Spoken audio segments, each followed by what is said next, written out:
Good morning, good morning, good morning, good morning, good morning. Rise and shine. Wake up. Good morning. Are we live yet?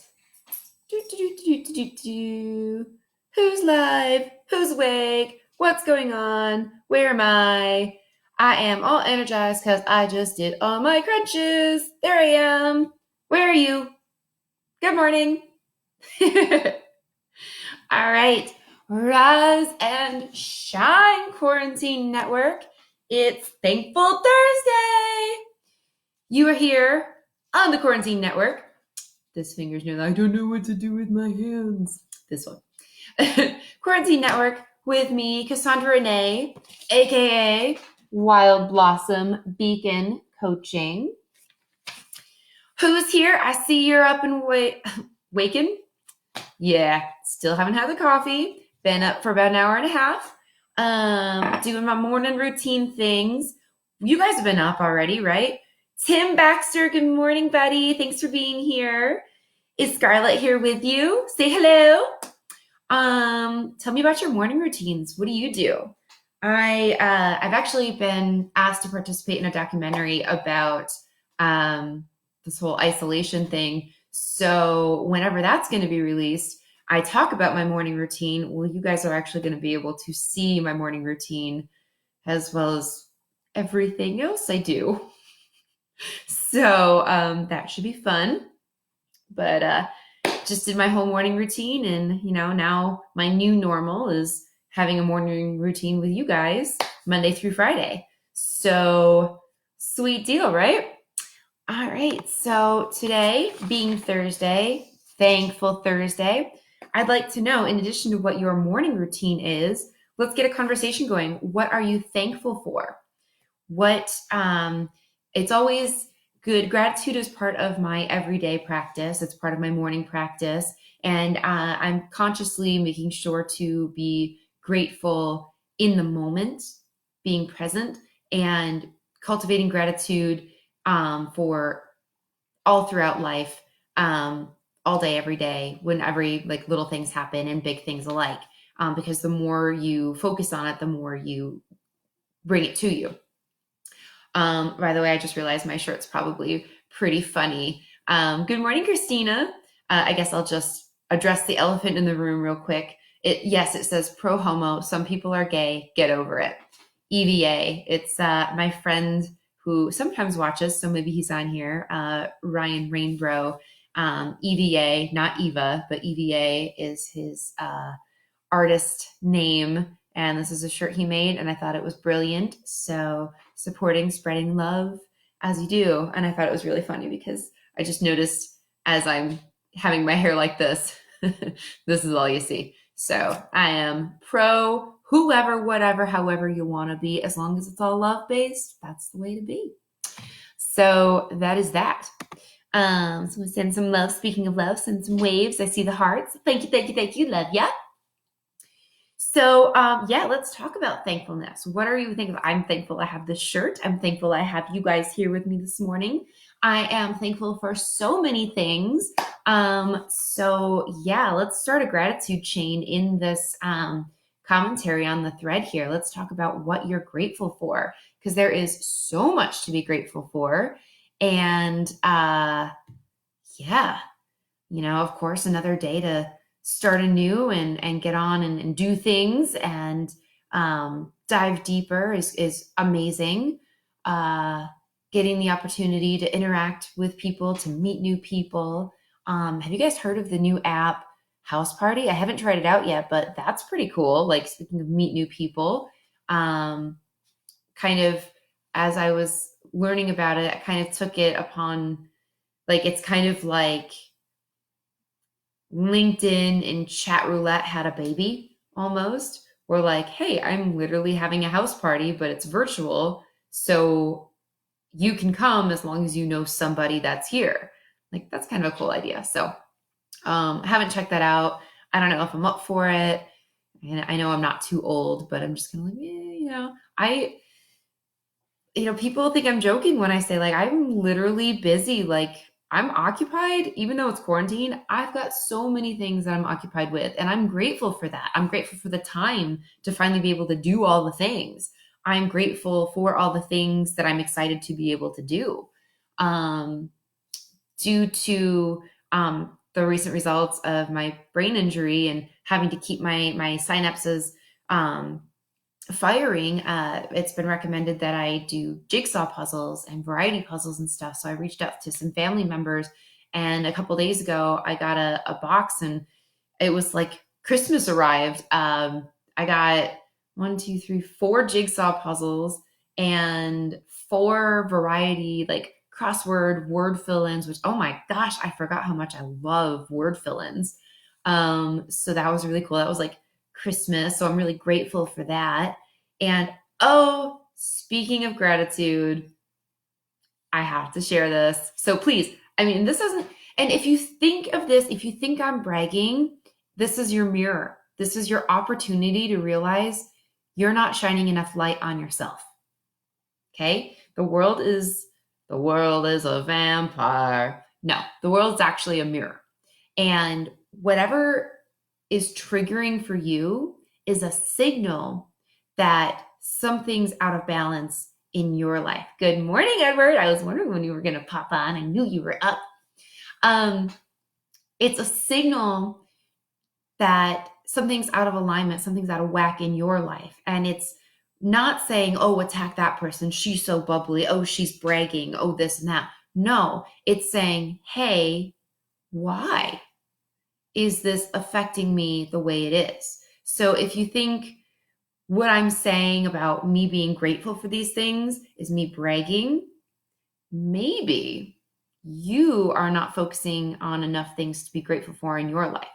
So maybe people have not sent you jigsaw puzzles or what I'm about to share with you, but maybe if you start focusing on the things, the little things, like I've got another day to do this, I've got this new community in the quarantine network that I can reach out, and I'm learning new things and I'm meeting new people that way or whatnot.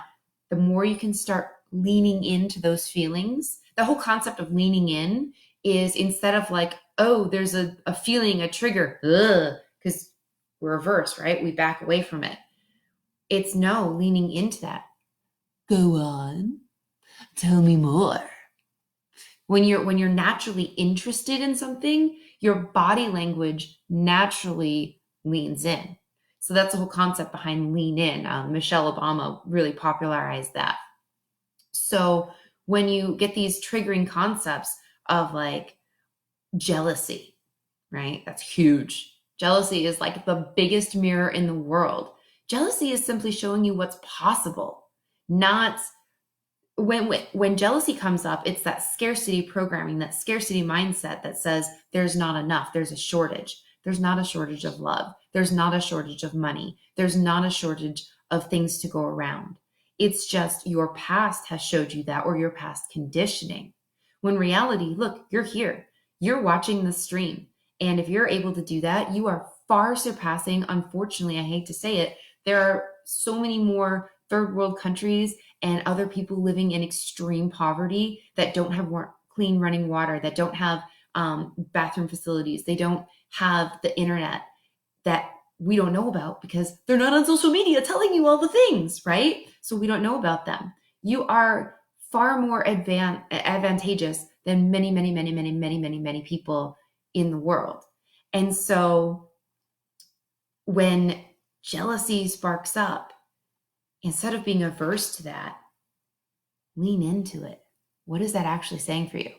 So I hope you guys are typing in what you're grateful for, because I want to celebrate that, because the more we celebrate it, the more we can be aware of the good things that are around us and put our focus on that. That's not to say bad things are not happening, but it's to shine the light on things, to give hope, to give inspiration, to give way that the possibility is there for you.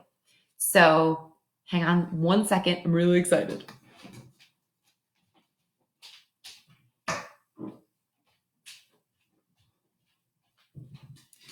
So last week, out of nowhere, the best guy friend growing up hit me up from our rinky-dink little hometown, Nunde, New York.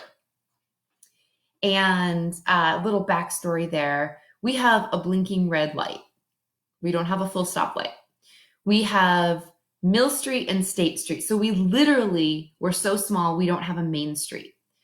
I graduated in a class of 64 kids. Sometimes kids actually drove lawnmowers and tractors to school. And we used to joke around and say that we had more cows than people. Well, my mom was actually the town clerk at one point, and I was like, wait, can you actually verify this? Yeah, guys, we did have more cows than people. We had less than 3,000 people in our population. At one point, we actually had more cows than people. That's where I come from. Well, next to our high school, we had the peanut butter factory. I never liked peanut butter. I never ate peanut butter, so it never fazed me. Fast forward to about 6 years ago, I discovered I had a Butterfinger for the first time in my entire life. And I was like, holy crap, I might actually like peanut butter. Well, long story short, turns out I finally do. So then peanut butter started to be in my awareness, right? Because, what you focus on, you start to see more of. Well, the name of the peanut butter factory in my hometown is called Once Again Nut Butter. Any of you guys ever hear of that? I'm living in California, 3,000 miles away on the other side of the country. And all of a sudden, I see Once Again Nut Butter in the grocery aisle when I go to buy peanut butter. And I'm like, calling up my friends back home. I'm like, holy crap, guys, little nun day, little blip on the map, blink and you miss it. We're in grocery stores in California. And my best buddy, he's laughing. He's like, yeah, we're actually pretty big. And I'm like, who knew that? And maybe people back home knew that. But because I didn't eat peanut butter, it wasn't in my awareness. So I didn't know. So really, proud moment. You look at the label. So if you're ever curious and you look at the label, if you purchase Once Again Nut Butter, and even if you don't purchase it, if you're in the grocery store and you see it, you look at the label, it actually says distributed by Once Again Nut Butter Collective, Nunday, New York, 14517. Guys, that's where I am from. So it's a little piece of home. Anyway, and side note, spoiler alert, most generic store brand peanut butters, turns out, come from Once Again Nut Butter. And blew my mind. Talk about extra proud. The almond butter used in the pre-made Starbucks Frappuccinos in the in like the gas stations and stuff that you can buy. Once Again Nut Butter. That's where they get it. Proud. So last week, Justin hits me up and goes, what's your address? Send him my address. Well, yesterday, I get surprised with this box, and it's got black tape and bright green design on it. And the design is these little raccoon footprints with an occasional raccoon head on it. And if you're familiar, the little logo or mascot, if you will, for Once Again Nut Butter is a raccoon. Justin sent me a case of their newest product, Once Again Hazelnut Spread Amore. This is their response to Nutella. And I gotta tell you, it's so much better. So this isn't really I wasn't meaning for this to be a plug. I'm really just talking about being grateful. But it's actually certified organic, both USDA and by Oregon Tilth. So I hit him up and I was just like, that was so sweet of you. No pun intended. Or maybe. I don't know. And he's just like, well, just wanted to send some amore your way. And if you're not familiar, amore is French for love. And my stepsister Erica is probably cringing because she's a French major. She's gonna be a French teacher, and she's probably like, "That's not how you pronounce it." So I apologize. But he wanted to send some love my way. Like, I'm not trying to be punny, but that's so freaking sweet. And if you haven't tried it, okay, I am plugging this.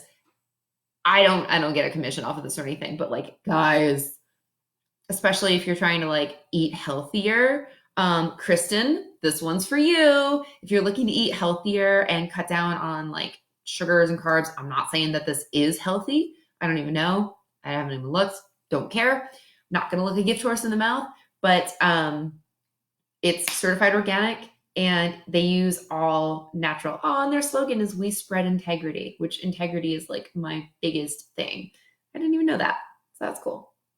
So anyway, that is something that I am like super, super, super grateful for. It's little acts of kindness like that, that totally unexpected, that really, really can help. So,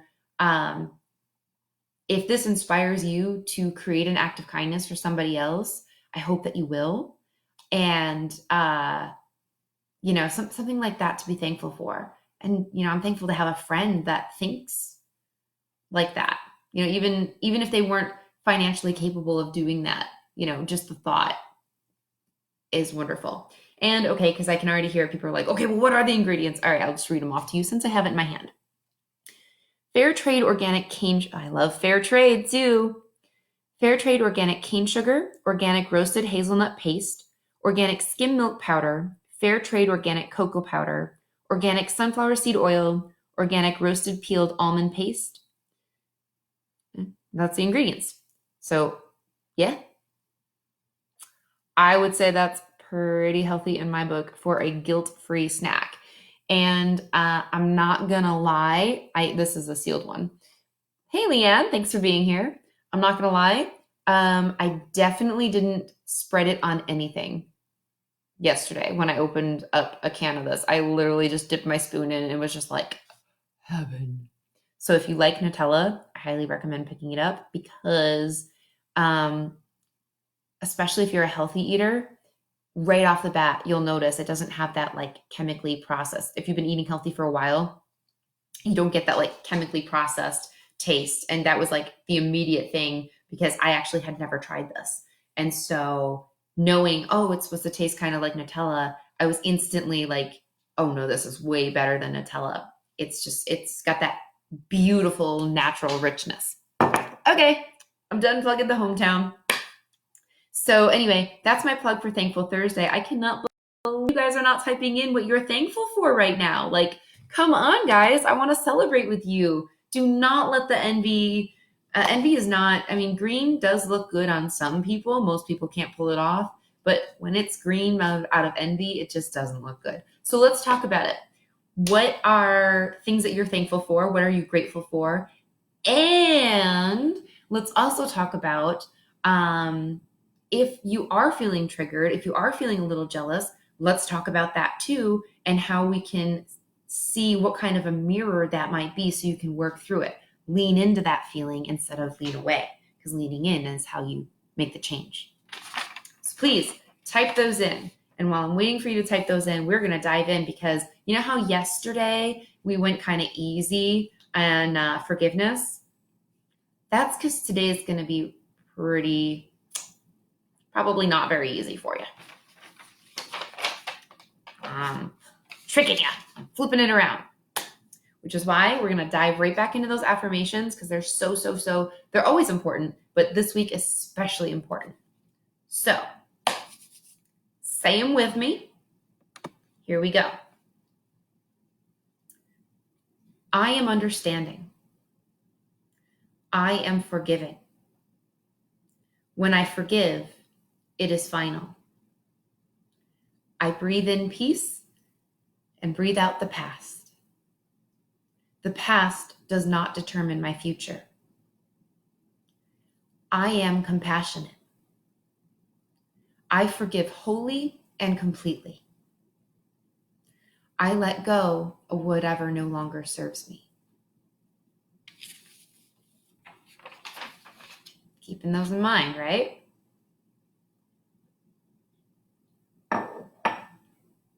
Okay. So, nope, don't like my hair like that.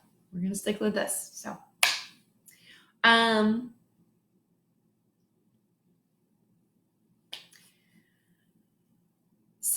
we have worked on forgiving people we love.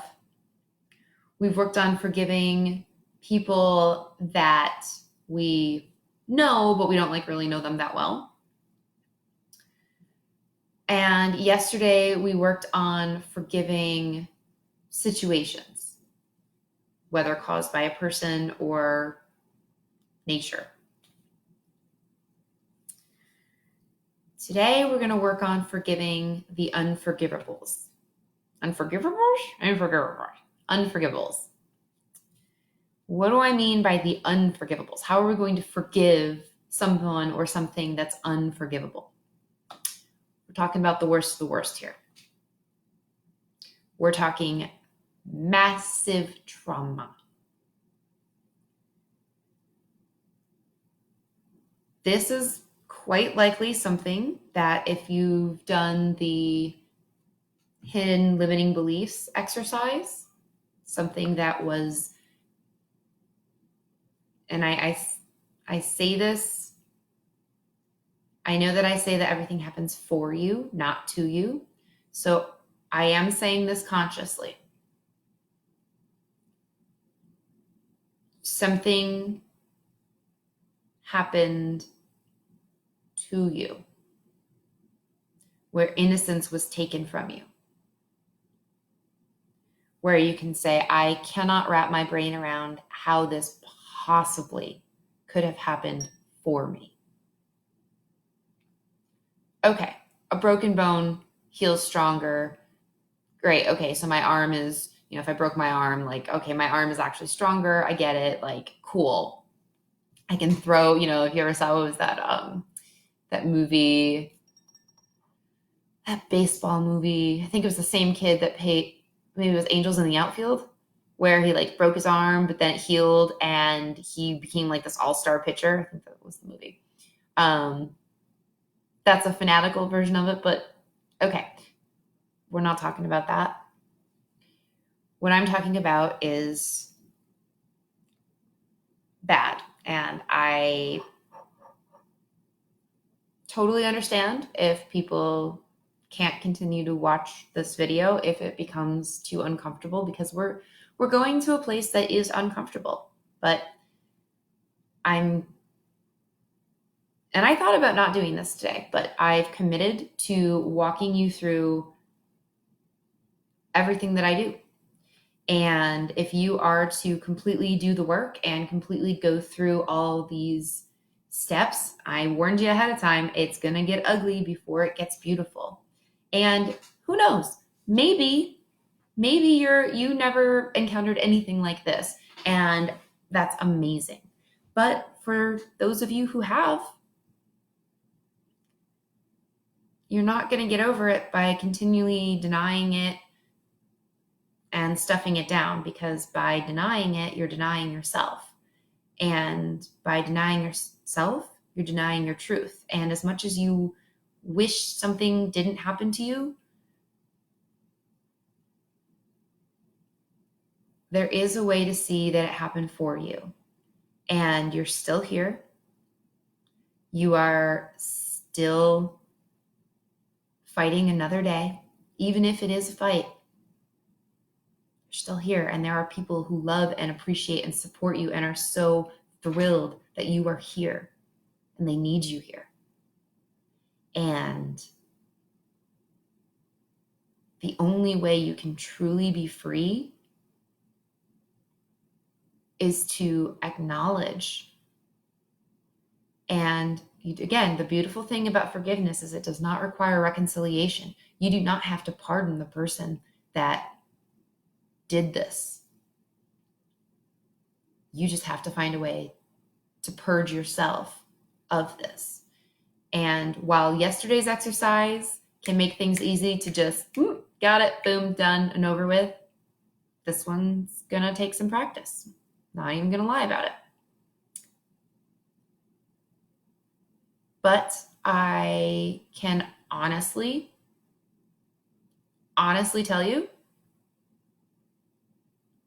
thank God I have been practicing what I'm preaching, because I didn't know that I had an unforgivable to forgive. I had no idea until October. And I have been teaching how to forgive unforgivables for over a year. So thank God I have been blessed with the understanding and a process that works for me and works for everyone else that I've been able to reach with it. Because I was actually able, when I found out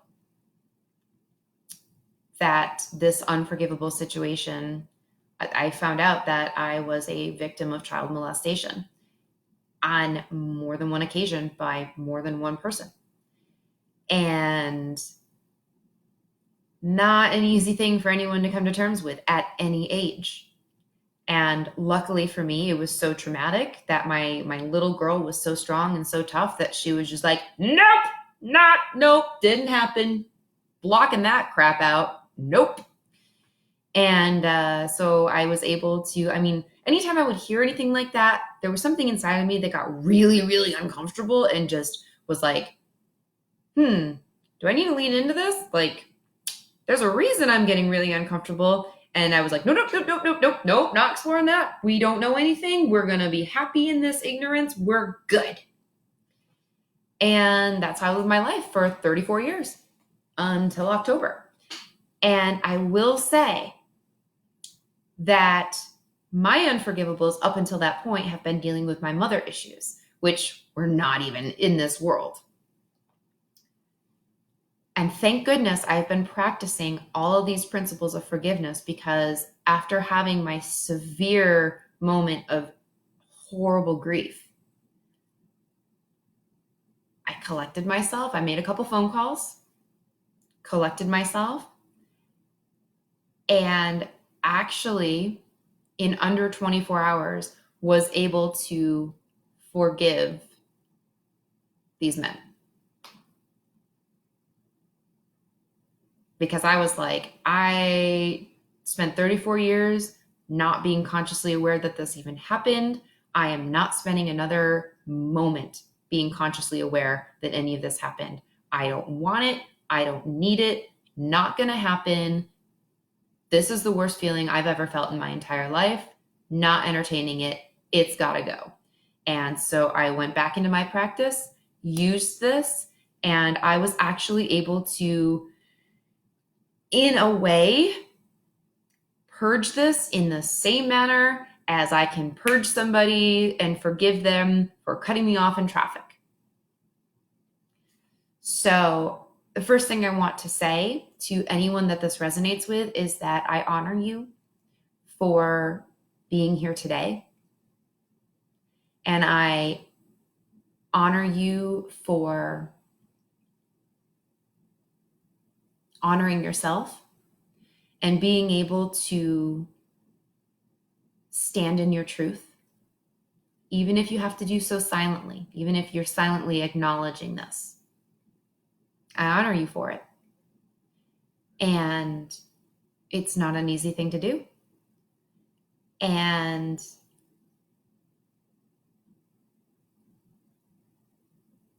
for however long you've lived with that knowledge consciously, every single day, think of that as a gold star to add to how strong you are. And every day you get another gold star, stronger and stronger and stronger, no matter how weak you feel, because you made it another day. And that's freaking amazing. That being said, are you ready to finally just let go of this and be freaking done with it, be free of the repression, be free of the haunted memories, be free of the low self-esteem, be free of the I'm not good enough, repressive feelings, and all of the other crap that's come along with that, I think you are. So before we dive into that, we've got some other things that came up to be thankful for. So I want to acknowledge those. Edward says he's thankful for his parents during this difficult time and his work ethic to ensure he has his job back once things get back to normal, and his dry sense of humor. I am also very appreciative of your dry sense of humor. I do enjoy it. And those are great things to be thankful for. So yay, thank you for sharing. Okay, so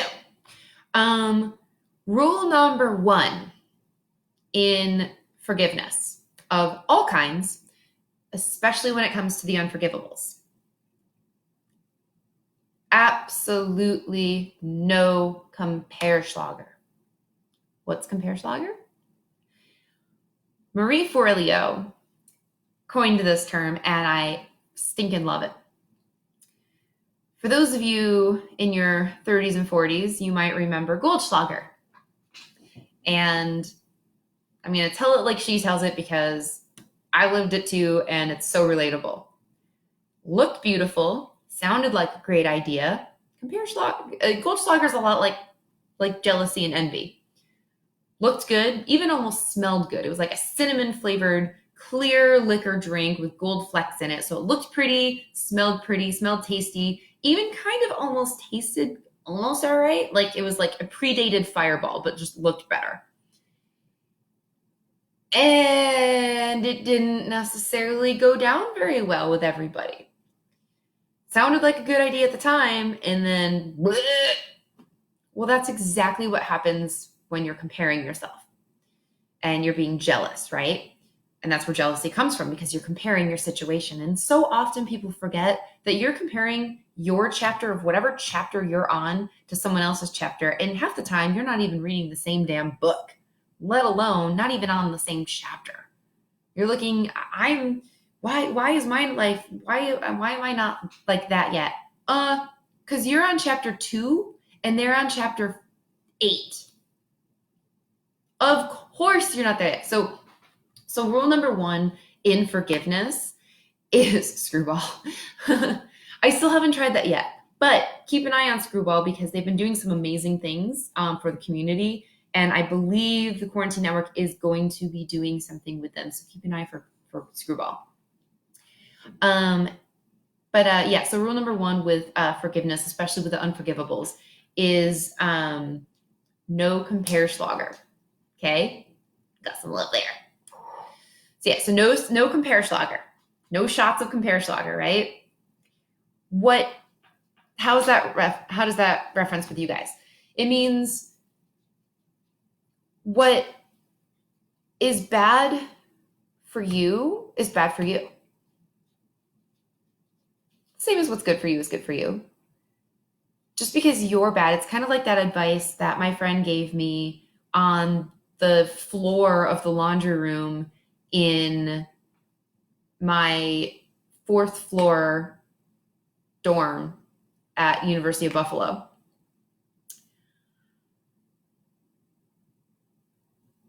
Just because what you're going through may not be as bad as what someone else is going through doesn't mean it's not the worst thing that you've ever gone through. And hey, it might not even be the worst thing that you've ever gone through. But at the moment, it's the worst thing you're dealing with. And you are valued. You are important. And so it's important that it be addressed and that you move through it. And so I'm here for you.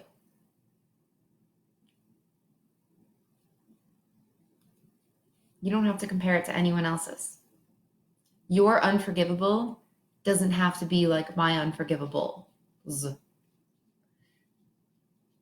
But it can be something that has been traumatic for you.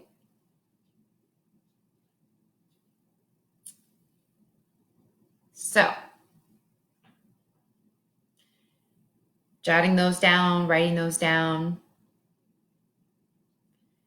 When I give my clients a sheet to work with, they're all standard. They all look like this. That's a lot of freaking lines for unforgivables. I hope you don't have this many unforgivables. But again, unforgivables can be different for everybody. They might not be as extreme as child molestation. They don't have to be. If it's still triggering for you and you have been working through this for a long, long, long time and you're still not able to, write it down. No compare schlager here. But it is reserved for the worst, the things that you are just can't get over.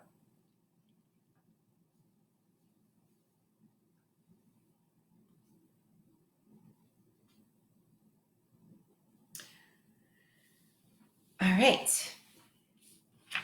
Now, the path to forgiving this is pretty similar to what we've been doing. So, you're going to acknowledge the situation, which can be triggering, can elicit some PTSD. I understand that. So if you have to come back to this video, totally respect that. When you're ready,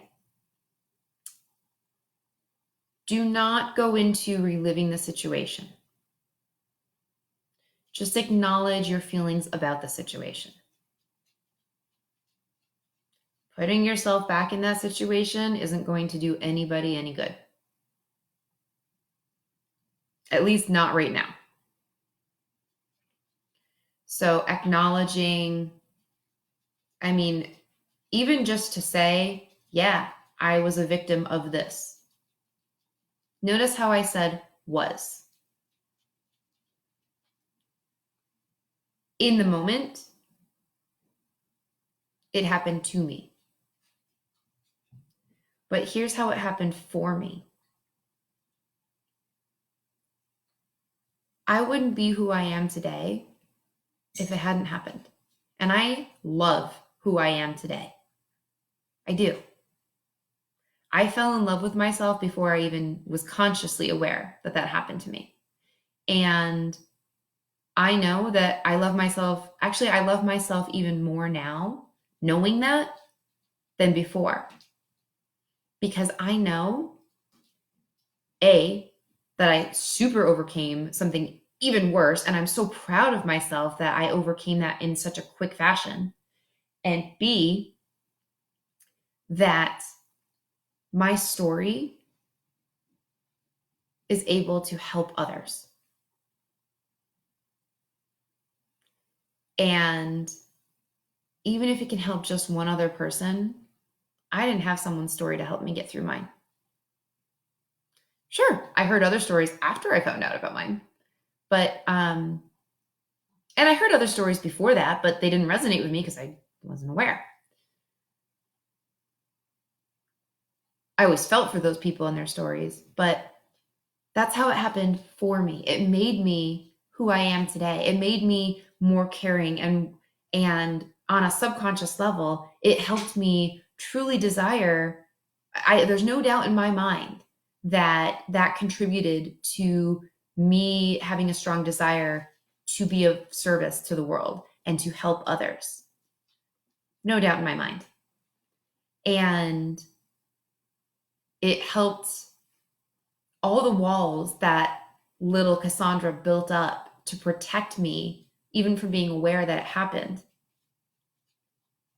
They served me and taught me lessons as I grew older. Now, granted, as I grew up, I had to start taking off that medieval armor that was fit for a 7-year-old and put on, 12-year-old sized armor and 21-year-old sized armor. Like I was still carrying variations of that armor, but there were lessons in there that served me until I was able to thank her and tell her that her services were no longer needed, that I have it from here, which is exactly what you'll get to.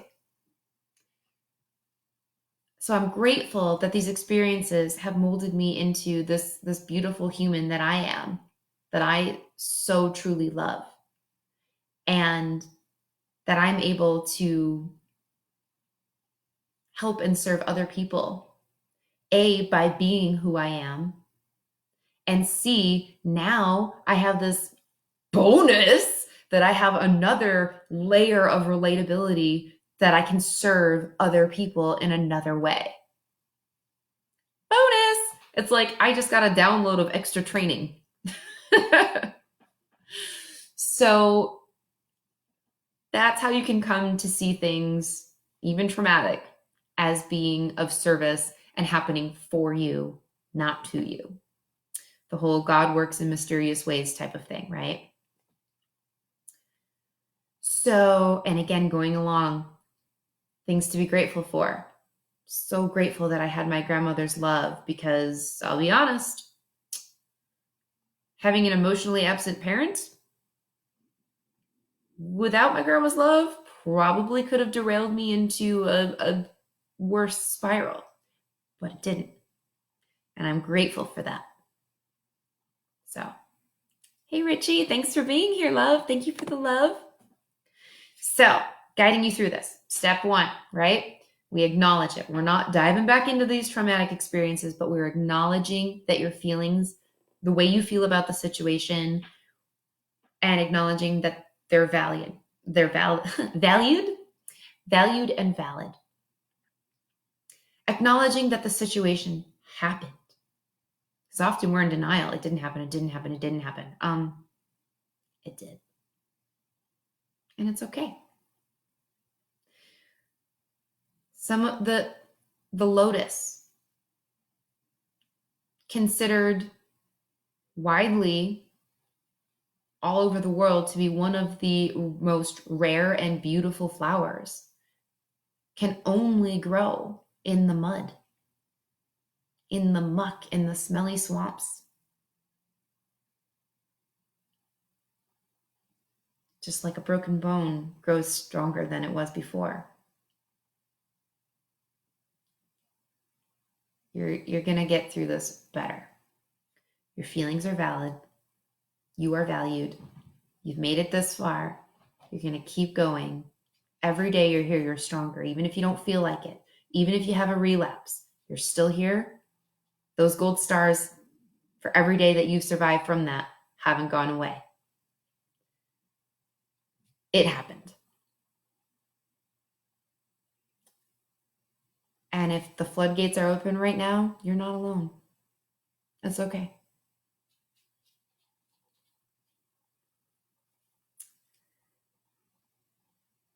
Now, here's where you're going to reframe the story.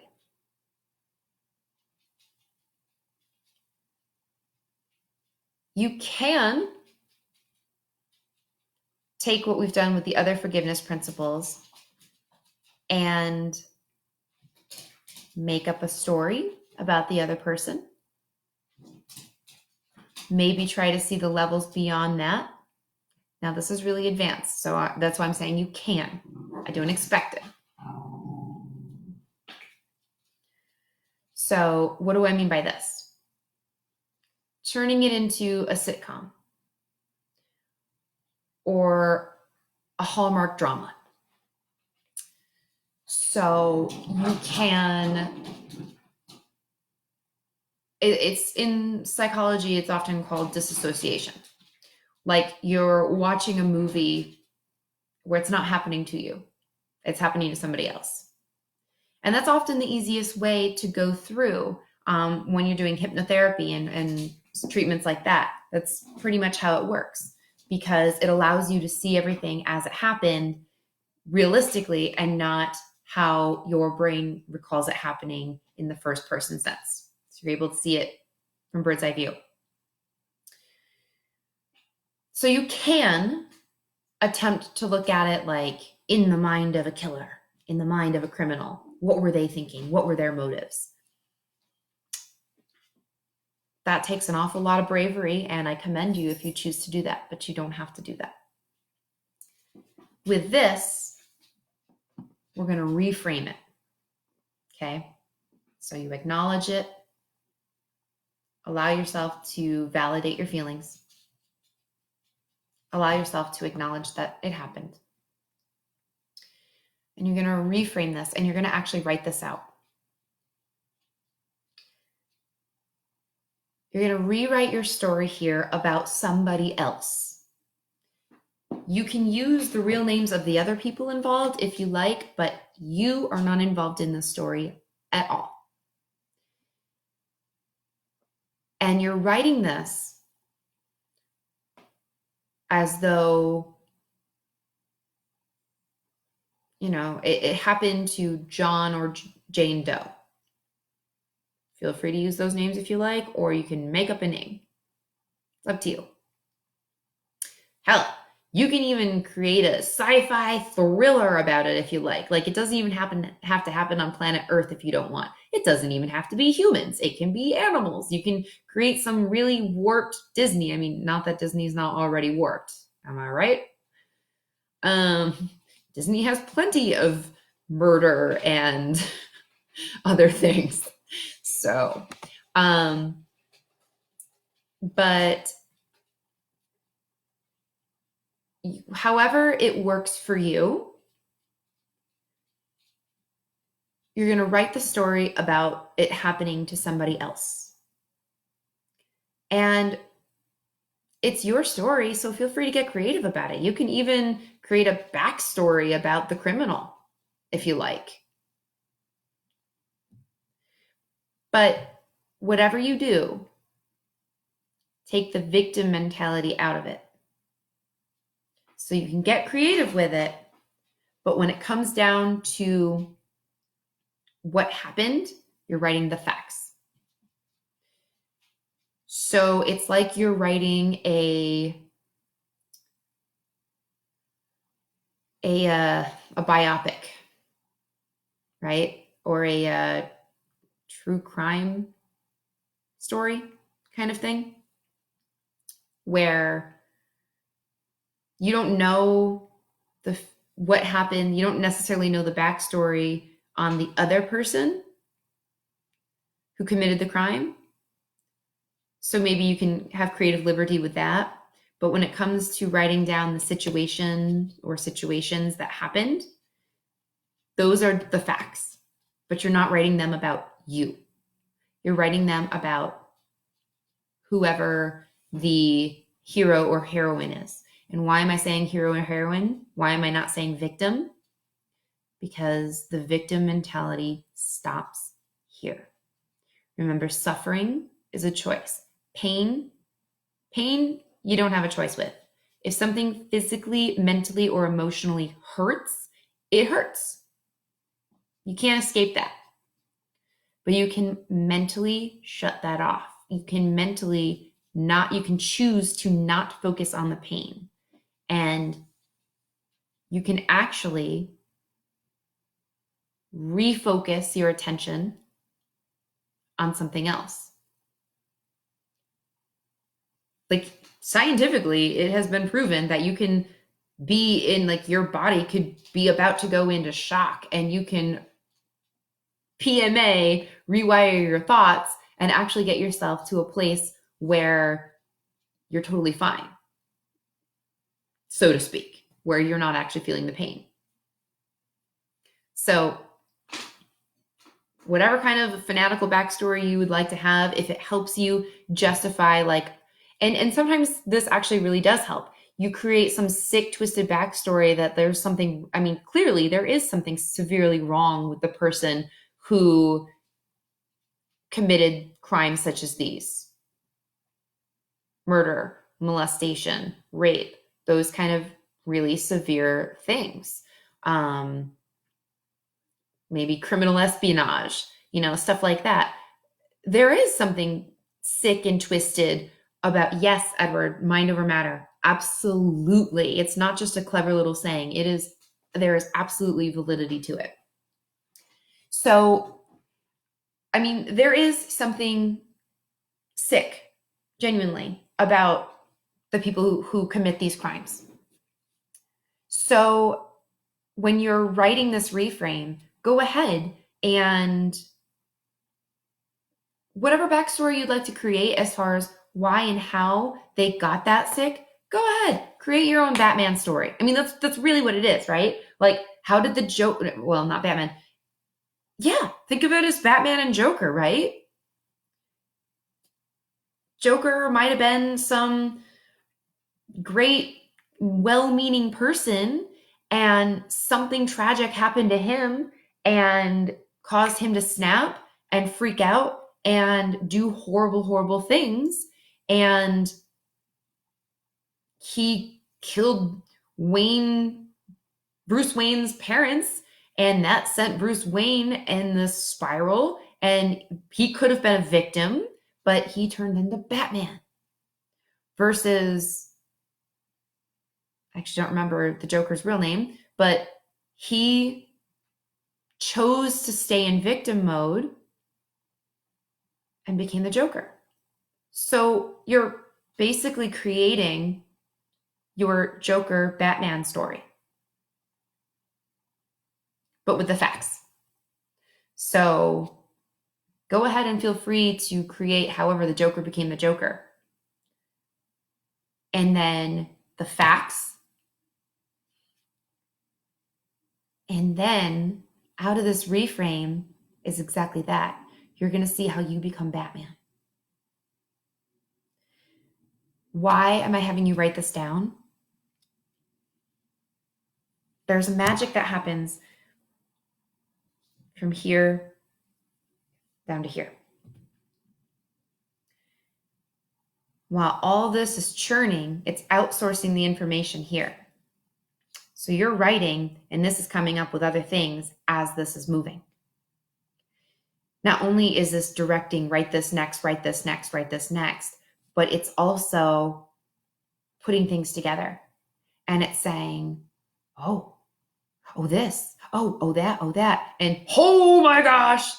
And as you're writing it, you're visually affirming that it happened. You're visually affirming how you feel. Because when it's in your head and you're not writing things down, for all you know, maybe it was a movie, maybe it really didn't happen. And that's when you can start second guessing yourself. But when you write it down, it becomes real. And I'm not saying this to have you relive it, but to have you, and that's why you're writing down the reframe. Just the facts. Leave the emotion out of it. If you start to write down an emotion and you find yourself getting carried away with it, go ahead and cross that emotion out. This happened, then this happened, then this happened, then this happened. You can be a creative storyteller and then documentary, journalist. That's totally fine. Because when you add the emotion into it, it's so much easier for the victim mentality to go back into it. Now, it's okay. You might have to rewrite this a couple of times. This isn't necessarily a one and done thing. The only reason that it was a one and done thing for me was because, thank God, I've been practicing this for years and years and years and had been teaching it for a year. Again, no compare schlager, right? Doesn't do anybody good. So you rewrite the story, go ahead, create the backstory of how the Joker became the Joker, how the criminal became the criminal. Write out the facts. This happened, this happened, this happened. If you put the emotions in it, go back, rewrite the story. And each time you rewrite it, try putting less emotions into it. And as you get to the end of the story, start seeing the lessons in there. Start seeing the value. Because remember, every day, first off, you're still here. And every day that you've been around since that happened, picture in your mind's eye those, were they not, those flimsy, not cardboard, but the big white pieces of paper with the hand-drawn Sharpie charts and all the gold stars with your name on it. Well, just picture just one giant chart for you, and every single day since that incident or incidents that you survived, you get a gold star. That board is massive, and it's filled. It is glittering and shining gold, right? It's glowing. But you don't realize how glowing you really are. You're too close to it. Stand back for a second and admire all that shine that is you, that glow of those golden stars that is every day you have been around and survived from this incident or incidents. Each day, each gold star is one more level of strength. And look at all the strength that you've gathered from there. Look at all the lessons and ways that you've been able to show up in the world because of that. Hi, Allison. Thanks for being here. Look at all the ways, all the lessons you've learned from that. Sure, you can also see the ways that this has been holding you back. But we're not focusing on that right now.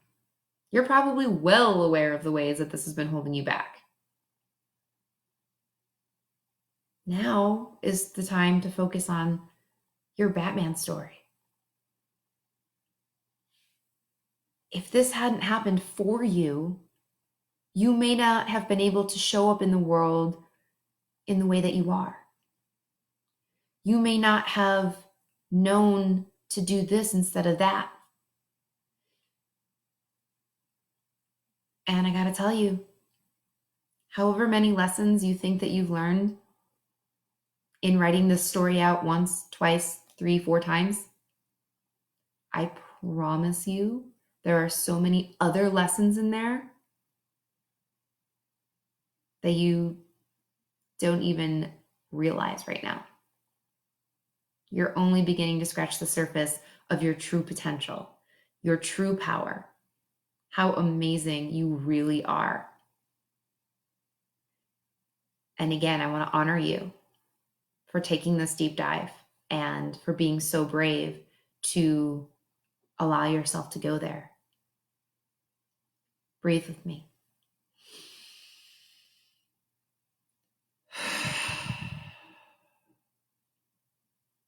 It's a big deal. And I'm so proud of you. And remember, breathe in peace. Breathe out the past. Breathe in peace. Breathe out the past. You've got this. And if you would like to work on this even deeper, if there's something you want to get off your chest, if you feel not necessarily this, but something else in general, I offer free clarity calls.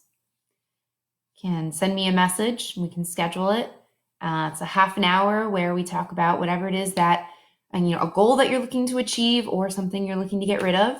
And we'll get you a breakthrough, I promise. And we will create a success plan immediately. You'll get an actionable step before we get off that call. Guaranteed. Hi, Belle. Thank you for being here. And so that's totally free. And up until 1:15 today, I'm still offering these 66 days of PMA for $66. If you'd like to get in on that, send me a message. I'll tell you more about that. That's available until 1:15 p.m. Pacific Standard Time. And there's plenty of other ways to work with me. So send me a message. I am available. But definitely let's get in on a clarity call and find out how I can serve you totally free. All right. So I will be back with you guys at 12:15 today for a quickie of your midday mindset before we jump into small business spotlight, where we're going to have my friend Natter on for Blue Marbles. So don't miss it. I'll see you at 12:15 Pacific Standard Time, 3:15 Eastern Standard Time. As always, guys, cough into your elbow, wash your hands, and stay the home. I love you and thank you for being here. I am so proud of you guys. Bye.